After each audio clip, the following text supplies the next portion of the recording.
While half the country was celebrating the next 4 years, the beginning of the next 4 years anyway, with Donald Trump's inauguration, around 20 minutes to a few hours before that, Joe Biden decides to slip this under our noses, or at least he thought he would. And he's getting backlash from Democrats and Republicans alike, because this is, for one, it's hypocritical. I'll play a video from him saying that if Trump were to do the same thing, that it would be terrible for the country. And then here he is, right before, in the last remaining hours of his presidency, decides to do exactly what he said would be terrible for the country. He pardoned his family, about 5 or 6 family members, and he pardoned Dr. Fauci, and he pardoned General Mark Milley. I'll be going into why I completely disagree with it, but it should be self-evident. But here you are anyway, and I'm here to give my opinion about it. So let's go ahead and jump into this article. This article is from Fox News. I don't use them too often, but they had a pretty good article on it. So high-profile Dems warned Biden against preemptive pardons before giving Fauci Milley passes.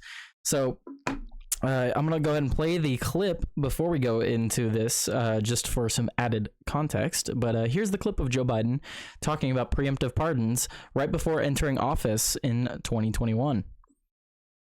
The clip will play. My computer's slow. President Trump is reportedly considering a wave of preemptive pardons. Does this concern you? All these preemptive pardons? Well, it concerns me in terms of it, what kind of precedent it sets and how the rest of the world looks at us as a nation of laws and justice. You're not going to see in our administration that kind of approach to pardons.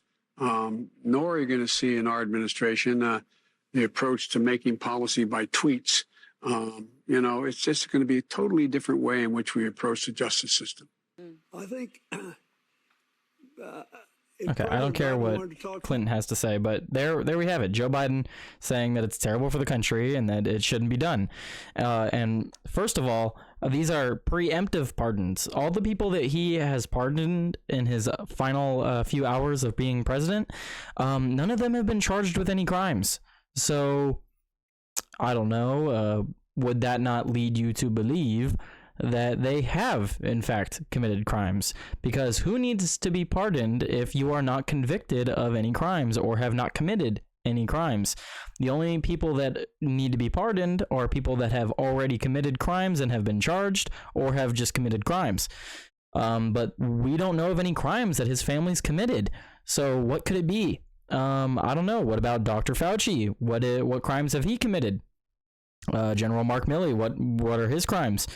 I have a few suggestions, but we'll go ahead and go into this article first. So high-profile Democrats and former President Biden himself warned about blanket preemptive pardons before Biden ultimately granted passes to Dr. Fauci, retired General Mark Milley, and members of his family in the 11th hour of his administration. The precedent of giving preemptive blanket pardons on the way out of an administration, I think, is a precedent we don't want to set. Now, Senator Adam Schiff warned on ABC's This Week in December.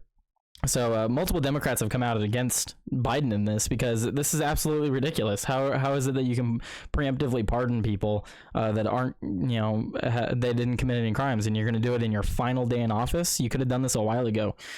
Biden ended his term in the Oval Office on Monday when President Donald Trump was sworn in as the 47th president of the United States, only the second president in history to serve a non-consecutive term. But hours before the inauguration, the White House announced pardons for both Fauci and Milley and those involved in the January 6th Select Committee investigation, though those individuals were not identified by name. So before I go into the rest of this article, let me just break down for you the crimes that these people should have been charged with. Fauci, for one, in the least, should be charged with lying to Congress about gain-of-function research. He outright said that he was not funding gain-of-function research, and it was proven in Congress that he was, in fact, funding gain-of-function research. He outright lied to Congress, which is a criminal offense. That's for one, not to mention all of the egregious things he's done in his position. You can look up the maximum pain experiments, the experiments he did with beagles, his ties to the Wuhan lab in China, where the virus is believed to have leaked. He has ties to a lot of terrible things.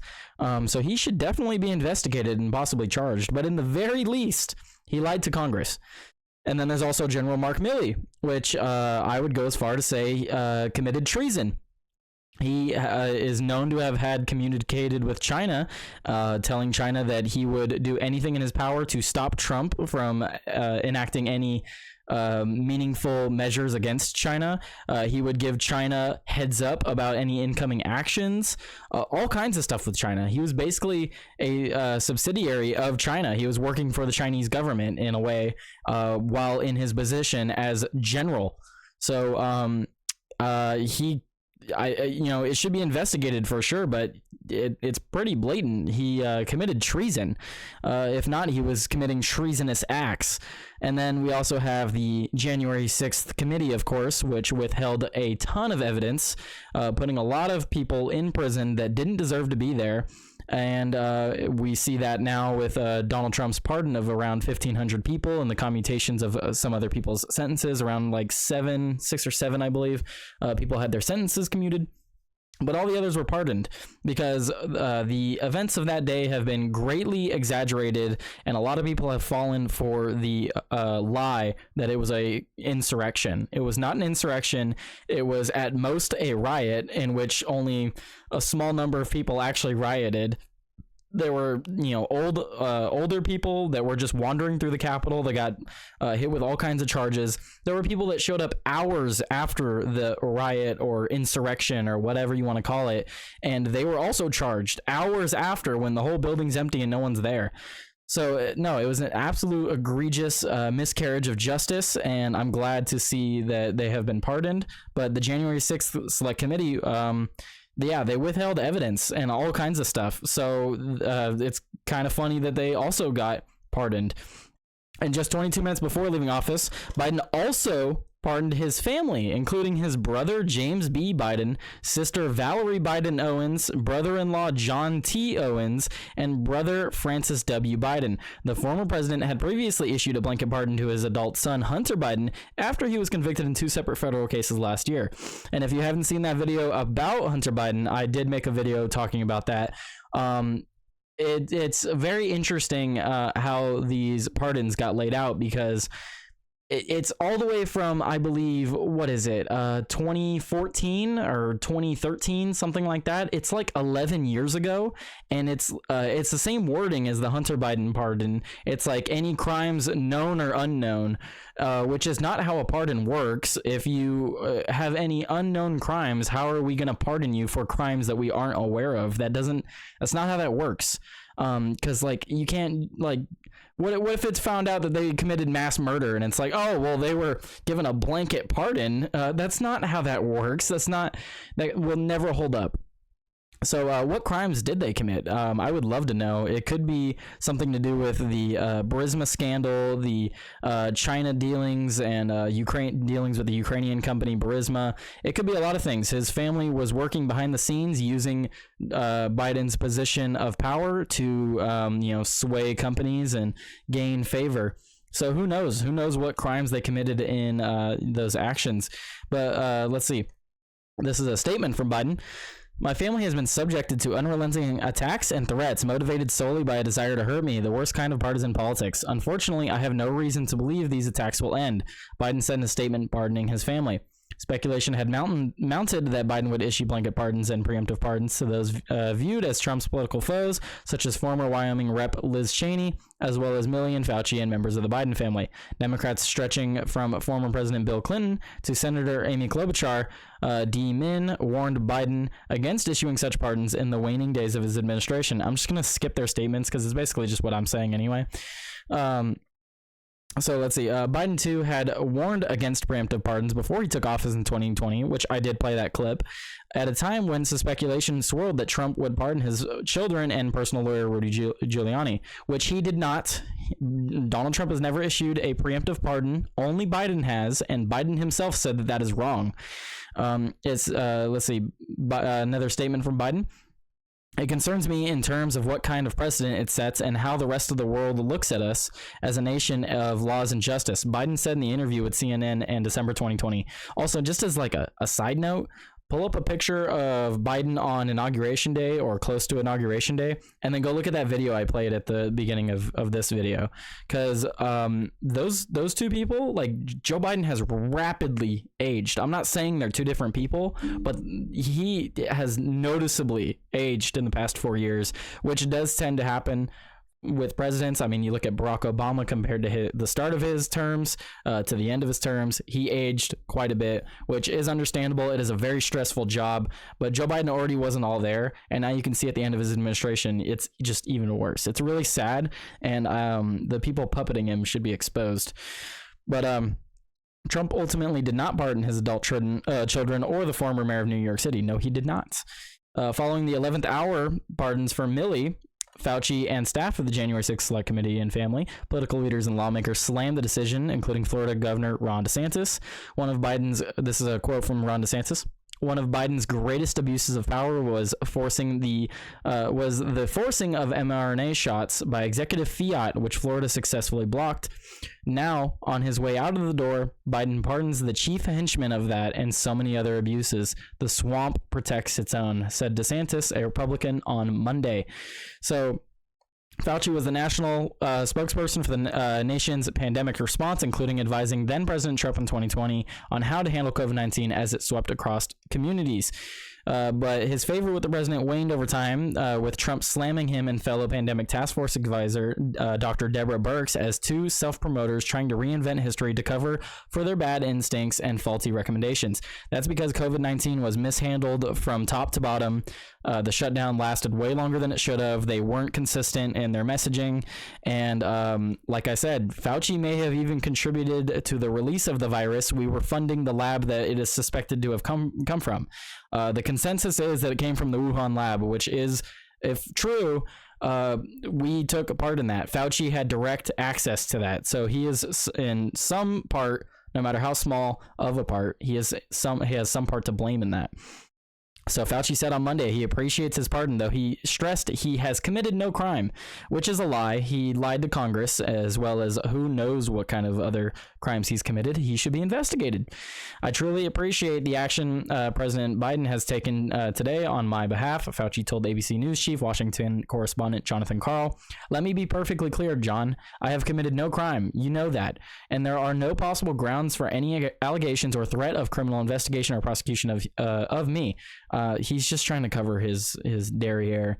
Milley, the former chair of the Joint Chief of Staff, also had a contentious relationship with Trump and his supporters. He had called Trump a fascist and the most dangerous person to this country just ahead of the November election. Trump has repeatedly slammed Milley since leaving office, including after the United States botched withdrawal from Afghanistan in 2021, when he called Milley a loser who shamed us in Afghanistan and elsewhere. Which, yeah, I agree.